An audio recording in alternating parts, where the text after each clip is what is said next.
Good morning. Welcome to Godly Play at First Congregational Church of Sonoma. Our Godly Play, and look, our banner has changed today. When we were last together, it was this color, and now it's this color. Alrighty, so you want to ask yourself, am I ready? Am I ready to enter into the Godly Play space? Are you ready? Come on in.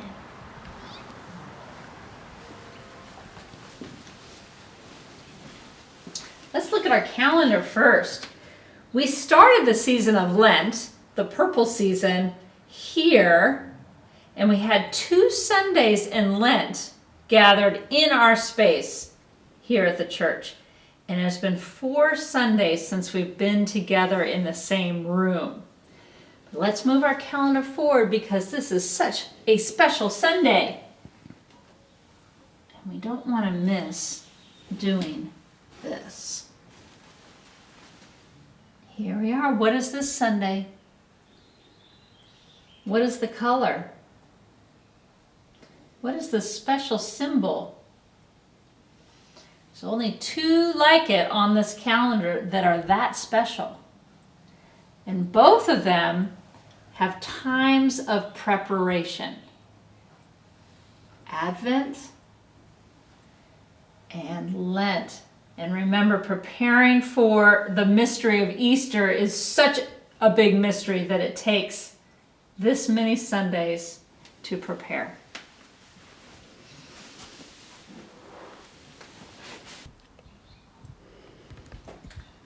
Let's light our candle. Today is a celebration Sunday, and we light the fire of God's light with joy, with some giddiness and excitement about how life has overcome that which we thought was death. We light this candle always as a symbol of God's presence with us. And let us sing a gathering song. After saying together, God's peace be with you. And you say, also with you. Gather us, O God, body, spirit, soul, and mind. Gather us, O God, one in unison with you. We're singing this prayer about God coming close and us coming close to God and being one in the Spirit. One more time. Gather us, O God, body, spirit, soul, and mind. Gather us, O God, one in unison with you.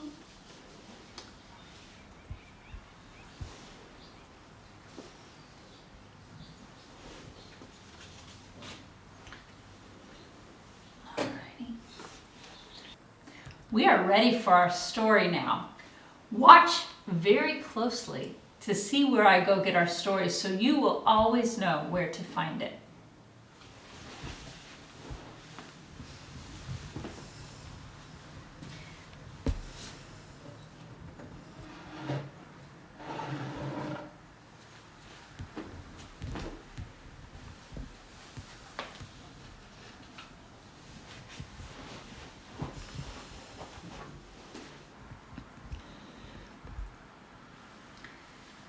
The mystery of Easter is such a big mystery that we are going to go all the way back to the beginning.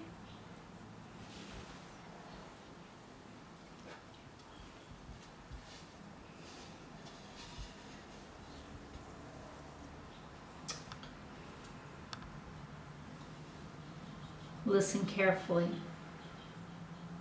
God chose Mary to be the mother of God. and the Word was born in a wordless child. When the baby looked up into the face of the Mother Mary, he could already see the cross there. And when he looked up into the face of the Father Joseph, the cross was there too. The Mother Mary and Joseph held the baby close. They kept the baby warm. They gave the baby everything that it needed to grow, and the baby began to grow.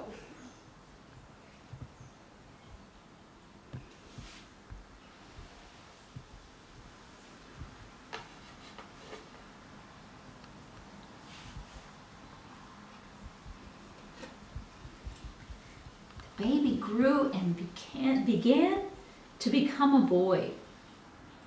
And when he was 12 years old, Jesus was able to go to Jerusalem, the holy city, with the Mother Mary and the Father Joseph, and with many other people from their village of Nazareth.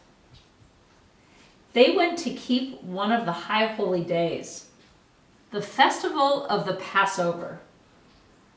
And after the celebration was over, the people from Nazareth went back out through the high city gates and down the road toward home.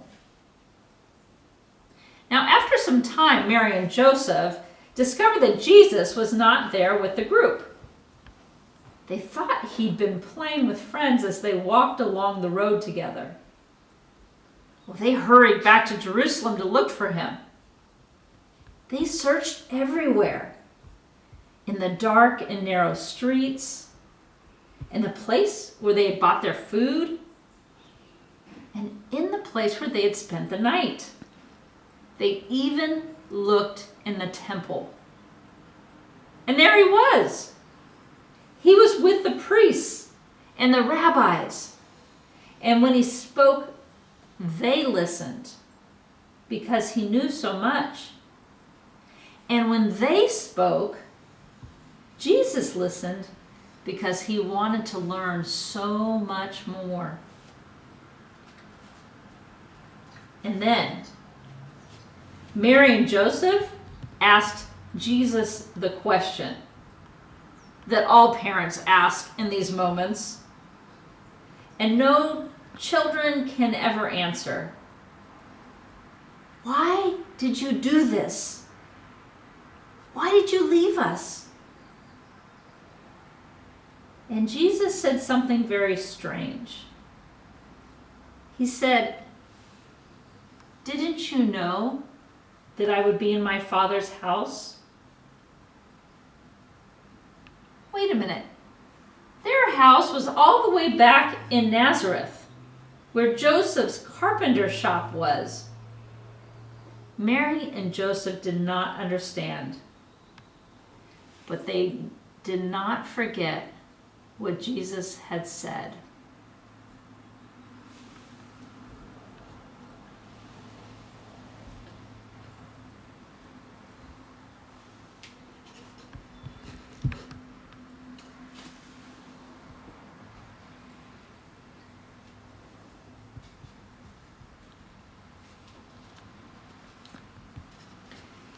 Jesus grew and became a man.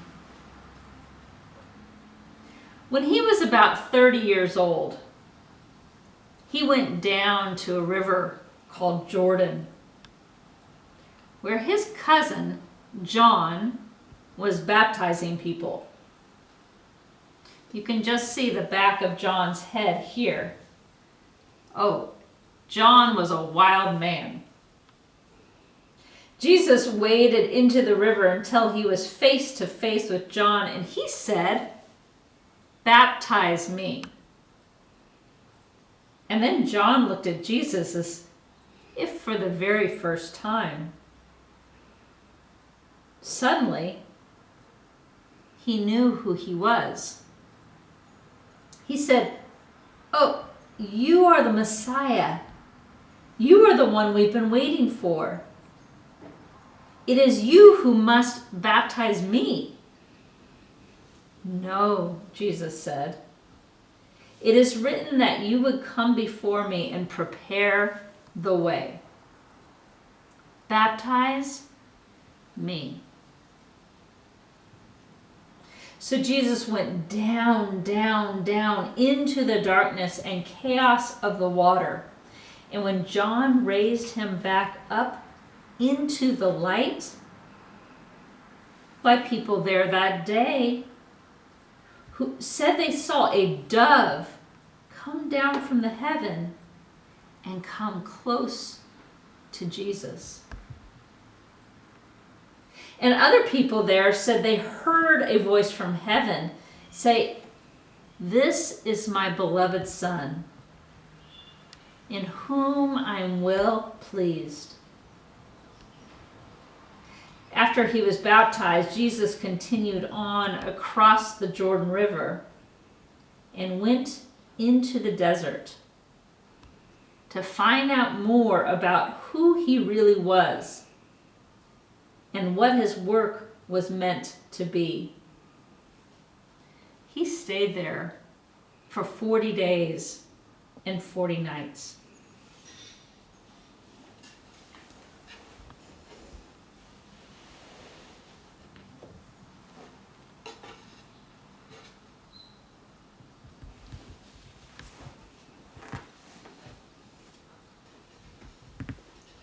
Jesus stayed in the desert for 40 days and 40 nights. In the desert, there was almost nothing to eat or drink. And one day, a voice came to him and said, "Do you see these stones lying here? Why don't you change some of them to bread and have something to eat?" "No," Jesus said. "To be fully human, we need much more than bread to eat." And then it was as if Jesus was at the very top pinnacle of the temple. Pinnacle is this top, very tip top of the rock. And the voice said to him, "If you really are the Son of God, why don't you jump and see if God will send angels to catch you before you crash on the rocks below?"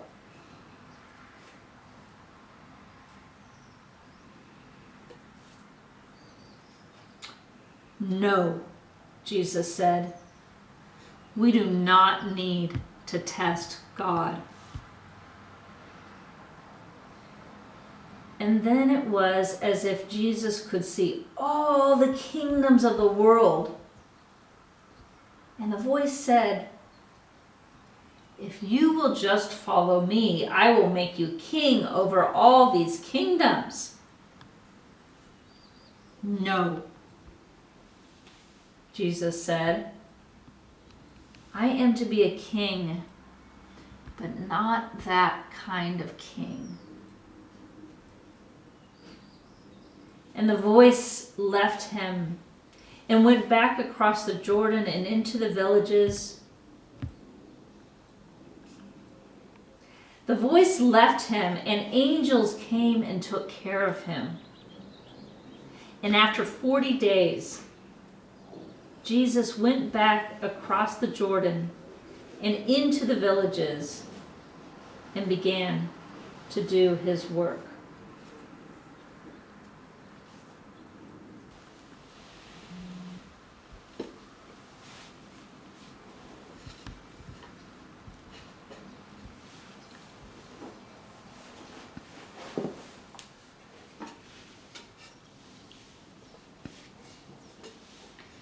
Jesus went into the village and began to do his work. But what was Jesus' work? Jesus' work was to come close to people. Especially to come close to people whom no one else wanted to come close to. Do you see just how close he has come to this blind man?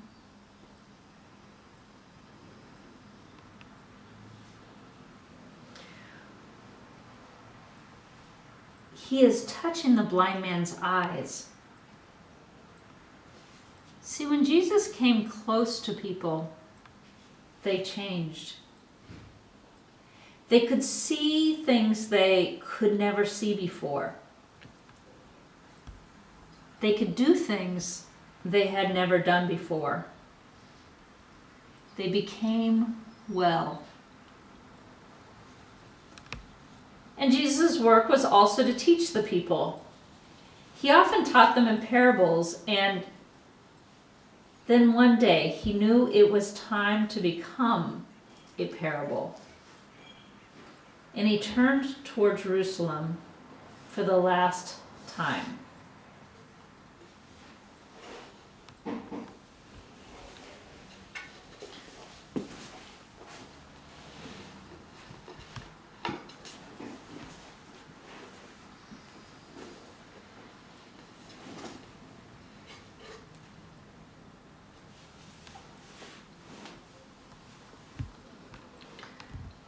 And when Jesus turned toward Jerusalem for the last time, it was the time of the feast of the Passover, and the city was full of people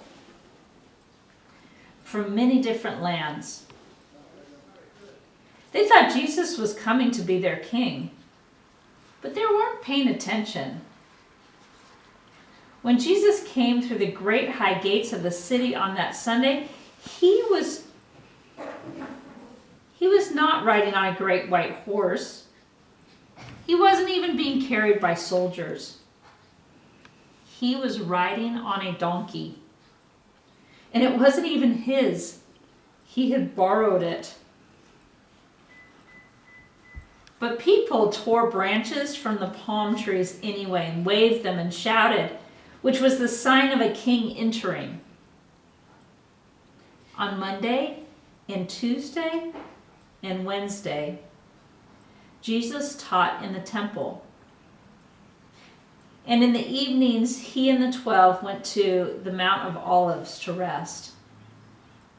And people watched and said, "You know, it was said that angels will gather at the Mount of Olives and raise up an army to chase away the Roman soldiers?"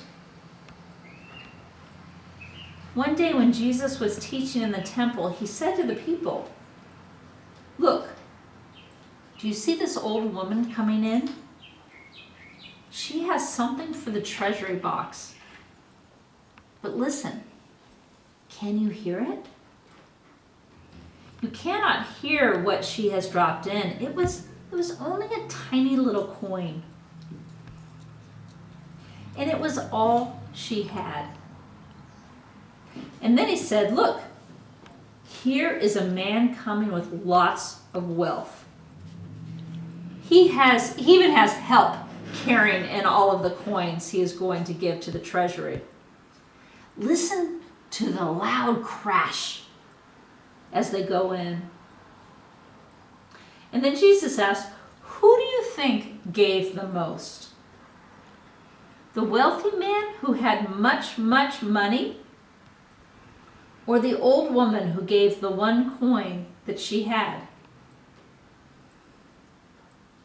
Some people said they thought the rich man, and some said the woman who gave all that she had.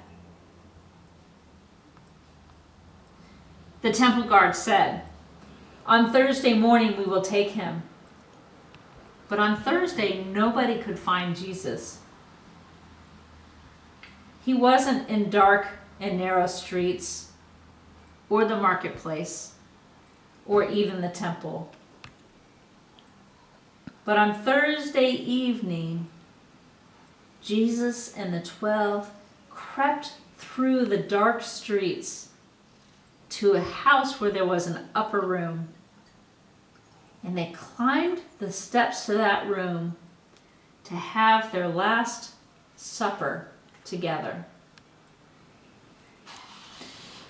And after they had everything they wanted to eat and drink, Jesus did something a little strange. He took some bread. He gave thanks to God for it, and he broke it, and he gave it to them, and he said, "Whenever you break and share the bread like this, I will be there with you." And then he took a cup, and he thanked God for it, and he gave it to them, and he said, "Whenever you share the wine like this, I will be there with you."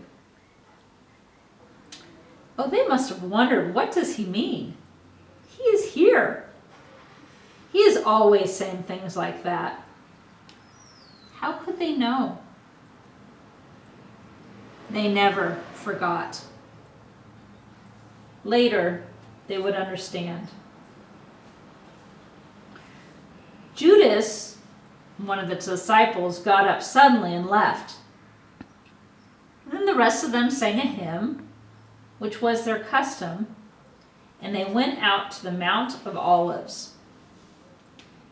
There was a garden there called Gethsemane, and Jesus wanted to pray there. When he finished praying, he went to rejoin the 12. Judas came out of the shadows and greeted him with a kiss. This was a sign to the temple guards to take him. They too came out of the shadows and took Jesus away into the dark night. And the 12 also disappeared into the blackness of that very dark night.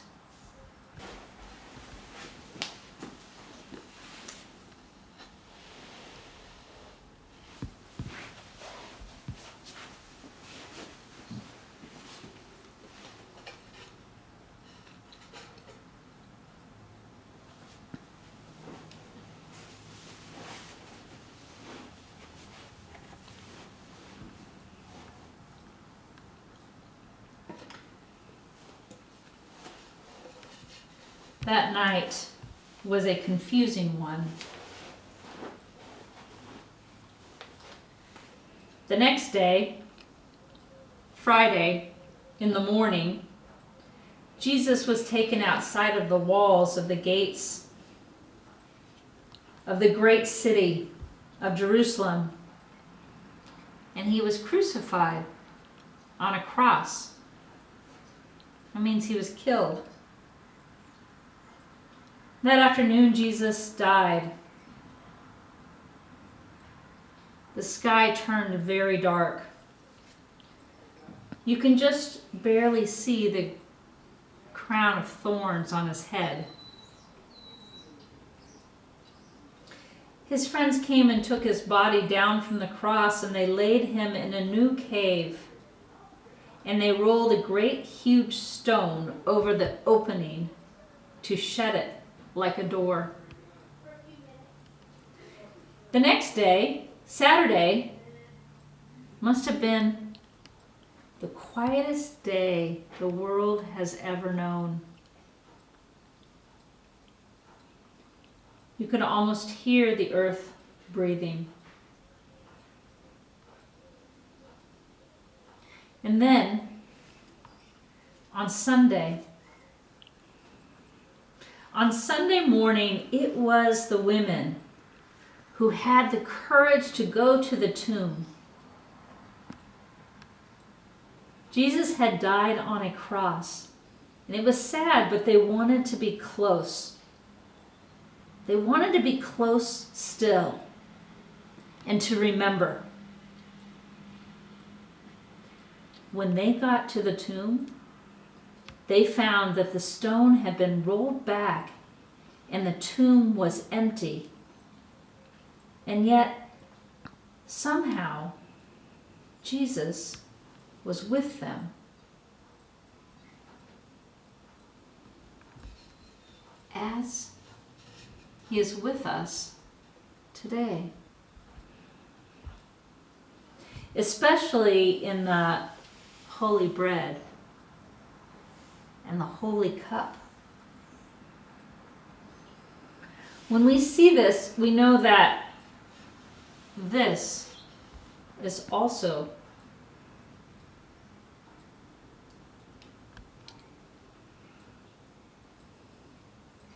and when we see this, we know that this is also here. And no matter how hard we try, we can't separate these two things. And that is the mystery of Easter. And it makes everything change. This story here, it has a beginning, a middle, and an end. And yet, we know that this part here, it's here also. And because this is not an end, this is really a beginning, I think we need to lay it out in a different way.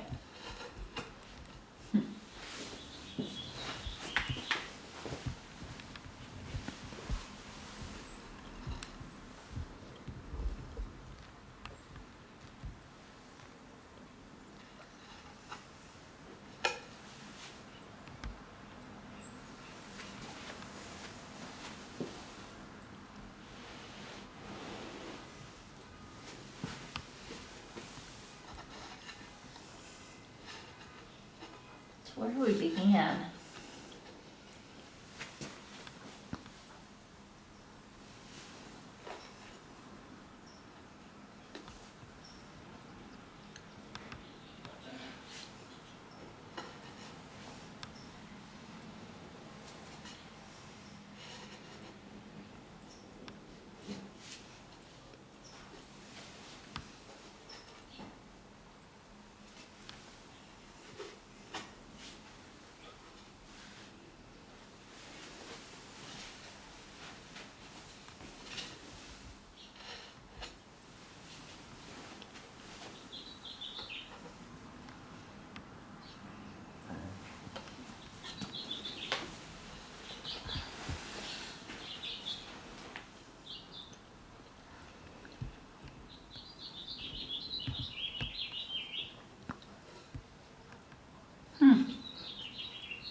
Look at that.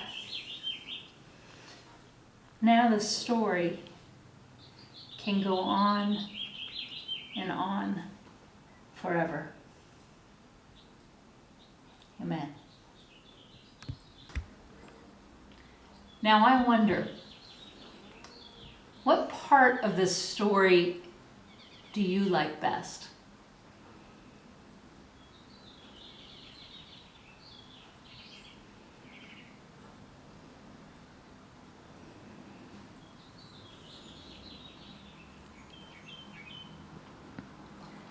I wonder what part of the story was the most important.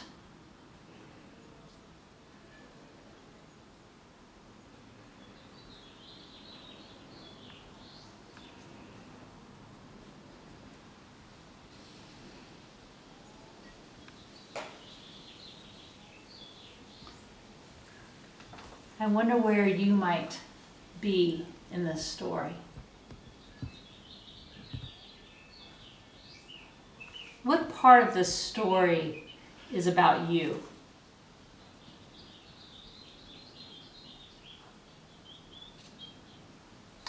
I wonder if there's any part of the story that we could leave out and still have everything we need.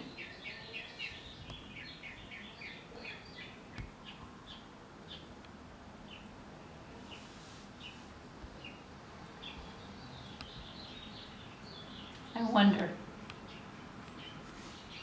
is there anything missing?